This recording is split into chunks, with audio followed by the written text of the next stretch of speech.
I rejoice in the Lord greatly that now at last you have revived your concern for me.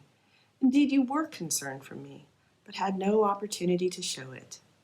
Not that I am referring to being in need, for I have learned to be content with whatever I have. I know what it is to have little, and I know what it is to have plenty. In any and all circumstances, I have learned the secret of being well fed and of going hungry, of having plenty and of being in need. I can do all things through him who strengthens me.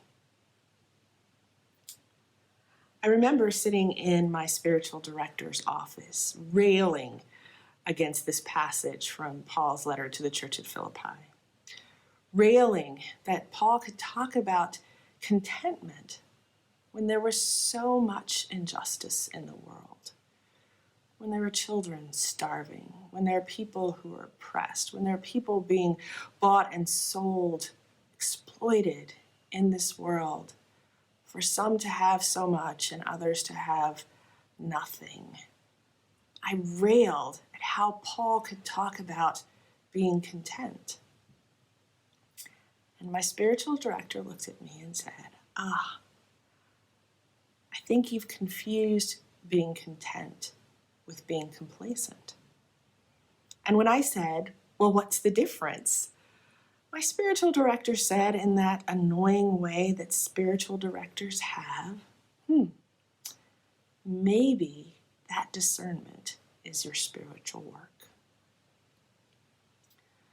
As a person who takes the line, thy kingdom come, thy will be done on earth as it is in heaven, very seriously, it has been part of my discernment and my life of discipleship of figuring out the difference between being content and making no peace with oppression in this world.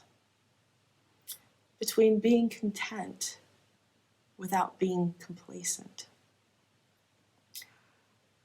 As I've worked and done this deep spiritual discernment, I've come to a place where I recognize that contentment is about my understanding of myself as a child of God, my knowing myself as a follower of Jesus.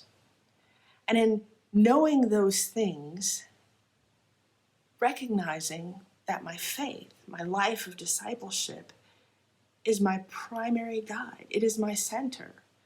And that center holds no matter what my external circumstances are, whether I'm going about my life, whether I'm in a high place or a low place, whether I'm sick, whether I'm healthy.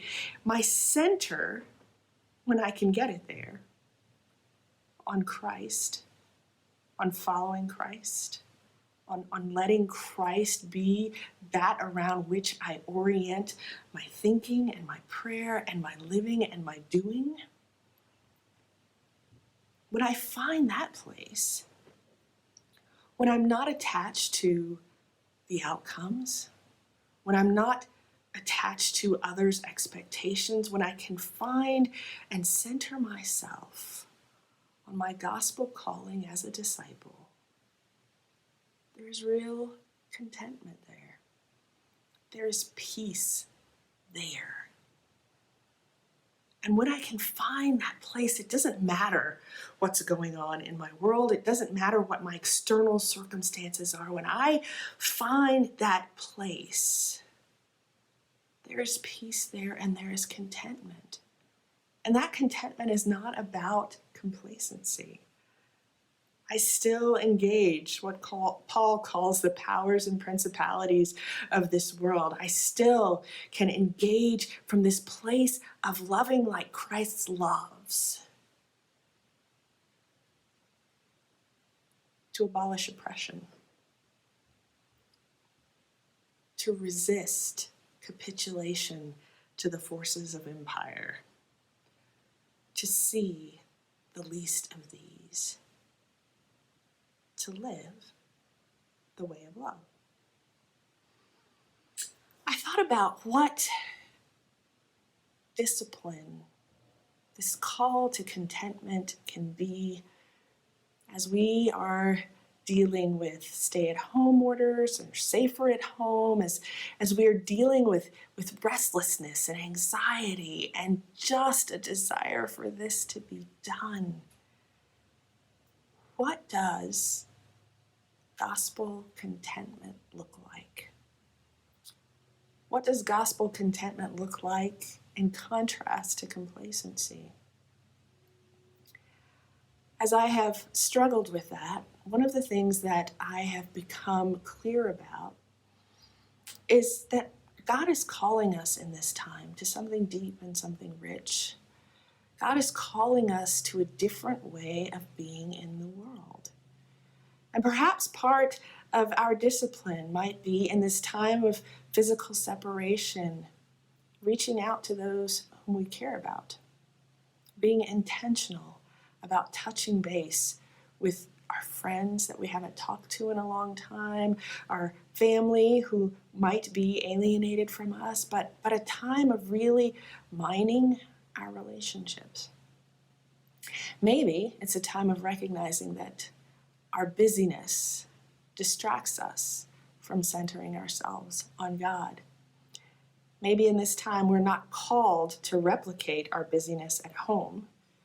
Maybe we're called to a deeper rest, to a deeper dive, to a deeper self-interrogation about our prayer life and our relationship with God.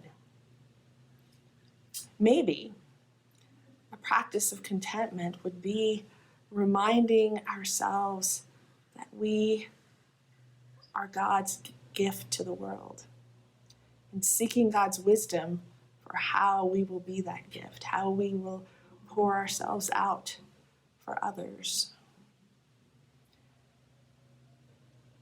There is a difference between contentment and complacency. And when we can mind that difference, when we can wrestle with it, when we can lift it up in prayer, when we can give ourselves over to how we find that place of contentment where Christ is at the center, I think not only will we be better people, we will be better church.